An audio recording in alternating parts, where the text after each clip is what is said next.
Hello dear friends, मैं doctor जिज्ञासा हूँ और होम्योपैथी रिलेटेड मेरे इस यूट्यूब चैनल में आपका बहुत बहुत स्वागत है।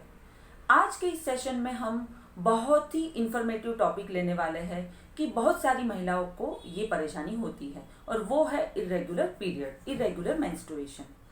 बहुत सारी महिलाओं को पीरियड अनियमित होता है और उसके कारण या उसका ट्रीटमेंट उसे पता नहीं चलता। पहले तो उसको ये पीरियड इरेगुलर है या नहीं वो ही पता नहीं चलता। लंबे टाइम तक पीरियड की परेशानी होती रहती है पर वो खुद समझ नहीं पाती कि उसका पीरियड रेगुलर है, इरेगुलर है और उसके कारण क्या है। तो आज का ये सेशन इरेगुलर मेंसेस के रिलेटेड सारी महिलाओं को बहुत ही ज़्यादा इंफॉर्मेटिव, हेल्पफुल और नॉलेजेबल होने वाला है। तो पूरा ये सेशन आप ध्यान से सुने तो आप खुद ही अपनी समस्या का समाधान कर सकते हैं। तो पहले फ्रेंड्स हम देखते हैं कि इरेगुलर पीरियड क्या है। तो इरेगुलर पीरियड मतलब पीरियड का अनियमित रूप से आना। वैसे 28 टू 32 डेज की साइकिल होती है। अगर ये साइकिल एक दो दिन प्लस या माइनस हो जाए, मतलब 26 डेज में साइकिल आती है या फिर 34 डेज में साइकिल आती है, तो ये नॉर्मल पीरियड माना जाता है। नॉर्मल पीरियड में 4 से 5 दिन ब्लीडिंग होती है और छठे सातवें दिन स्पॉटिंग होती है। अगर 7 दिन तक ऐसे पीरियड आता है तो ये भी एक नॉर्मल साइकिल है। पर किसी महिला को 15 दिन 20 दिन पे पीरियड आ जाता है या फिर 35 डेज 40 डेज या 1.5-2 महीना 3 महीना जैसे प्लस होकर पीरियड आता है तो इसको इरेगुलर पीरियड कहेंगे। अगर कोई महिला है उसको एक दो दिन स्पॉटिंग ही आती है, ब्लीडिंग ठीक से नहीं आती, या फिर बहुत ही ज़्यादा ब्लीडिंग आती है कि जैसे 8-10 दिन चलती रहती है और हर दिन 6-7 सैनिटरी नैपकिन यूटिलाइज हो जा रहे हैं, तो ऐसे सब केस में पीरियड को इरेगुलर ही माना जाएगा। तो ऐसा कोई प्रश्न कोई भी महिला को सता रहा है तो वो खुद अपना डायग्नोसिस कर सकती है। तो ये थी फ्रेंड्स इरेगुलर मेंसेस किसे कहेंगे ये बात।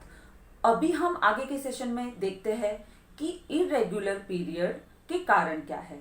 तो इरेगुलर पीरियड के कारण है इंट्रा यूटेराइन डिवाइस। तो ये पहला कारण है।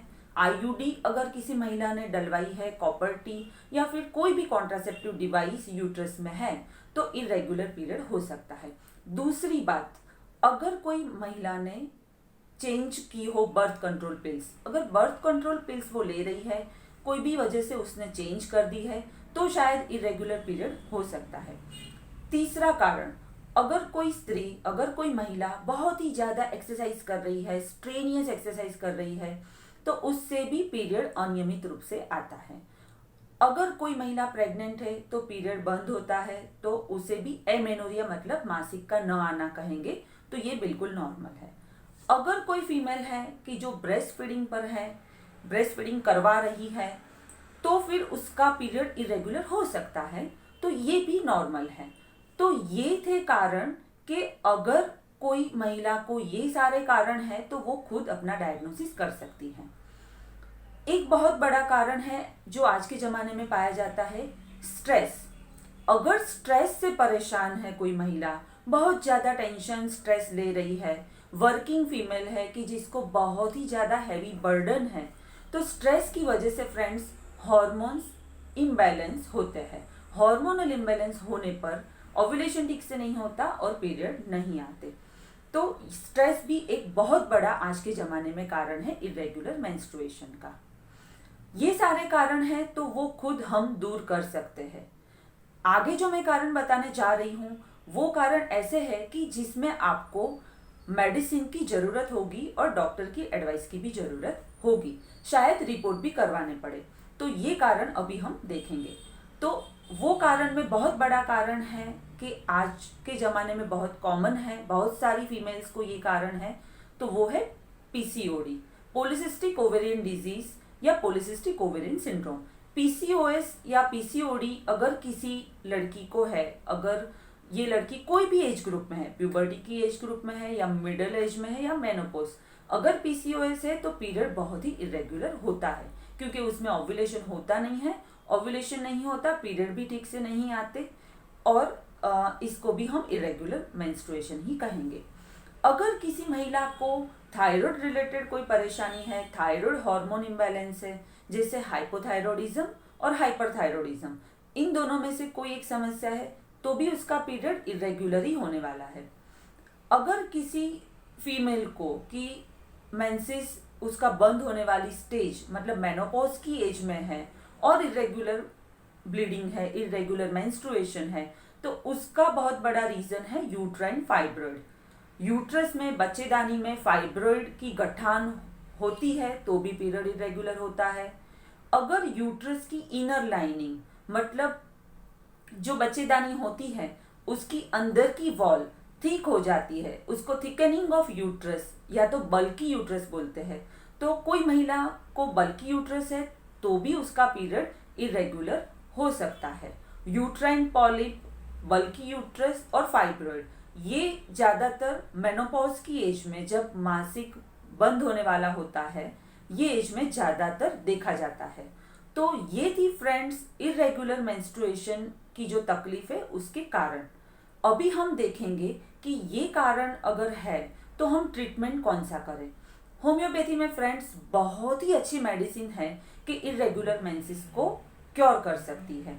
पल्सिटिला नाइग्रिकेंस करके एक मेडिसिन है, सेपिया करके एक मेडिसिन है। फिर मदर टिंचर में देखा जाए तो अशोका, जोनोशिया अशोका या J asoca, Abroma augusta, Gossypium क्यू, तो ये सारी कॉमन मेडिसिन है कि आपको होम्योपैथिक स्टोर पर से मिल जाएगी। तो ये सारी मेडिसिन भी आप शुरू कर सकते हैं पीरियड को रेगुलर करने के लिए। तो ये स्पेसिफिक मेडिसिन है इरेगुलर मेंस्ट्रुएशन की। अगर आपकी परेशानी ज़्यादा है तो आप कोई अच्छे होम्योपैथिक डॉक्टर को कंसल्ट कर सकते हैं और उसको अपनी तकलीफ बताकर, डायग्नोसिस करवाकर, रिपोर्ट करवाकर, कंसल्ट करके मेडिसिन शुरू कर दे तो आपको बहुत अच्छे से इरेगुलर मेंस्ट्रुएशन जड़ से क्योर हो सकता है। ये जो मैंने जो दवाई बताई ये स्पेसिफिक दवाई है। तकलीफ ज़्यादा है तो आप जरूर होम्योपैथिक डॉक्टर का कंसल्ट करें। आप कमेंट बॉक्स में भी अपनी कमेंट डाल सकते हैं, तो मैं आपकी तकलीफ के हिसाब से, आपकी कंप्लेंट के हिसाब से आपको आंसर कर सकती हूँ। तो ये जो हमारा सेशन था इरेगुलर मेंस्ट्रुएशन का और उसकी मेडिसिन का। आगे के सेशन में हम देखेंगे कि इरेगुलर मेंस्ट्रुएशन है और समस्या बहुत नहीं है तो कौन सी होम रेमेडीज लेनी चाहिए। तो तब तक के लिए फ्रेंड्स धन्यवाद। आशा रखती हूँ कि आपको मेरा ये सेशन बहुत ही पसंद आया होगा। अगर आपको पसंद आया है, आगे के लेक्चर आप जानना चाहते हैं तो प्लीज़ मेरे चैनल को सब्सक्राइब कर दीजिए। Thanks a lot, have a nice day. जय हिंद, जय भारत।